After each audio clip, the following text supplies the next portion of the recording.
રાજ્યપાલ શ્રી અને સરદાર પટેલ યુનિવર્સિટીના કુલાધિપતિ શ્રી આચાર્ય દેવવ્રતજીના અધ્યક્ષ સ્થાને શનિવારના રોજ બપોરે 3 કલાકે સરદાર પટેલ યુનિવર્સિટીનો 66મો વાર્ષિક પદવીદાન સમારોહ યોજાનાર છે। આ પદવીદાન સમારોહમાં મુખ્ય મહેમાન તરીકે કેન્દ્રીય ગૃહમંત્રી અમિતભાઈ શાહ ઉપસ્થિત રહી દીક્ષાંત પ્રવચન આપવાના છે। અતિથિ વિશેષ તરીકે શિક્ષણ મંત્રી ઋષિકેશભાઈ પટેલ અને શિક્ષણ રાજ્યમંત્રી પ્રફુલ્લ પાનસેરિયા ઉપસ્થિત રહેશે।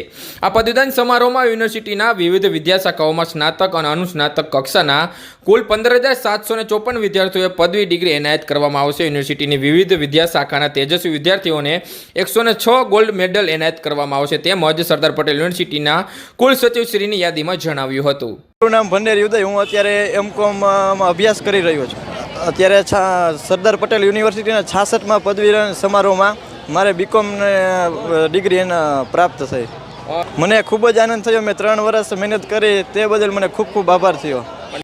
મારું નામ દીક્ષિતા સુરેશભાઈ વનકર છે। આજે મેં MCAની ડિગ્રી પ્રાપ્ત કરી છે। 2 વર્ષની મહેનત આજે રંગ લાવી છે।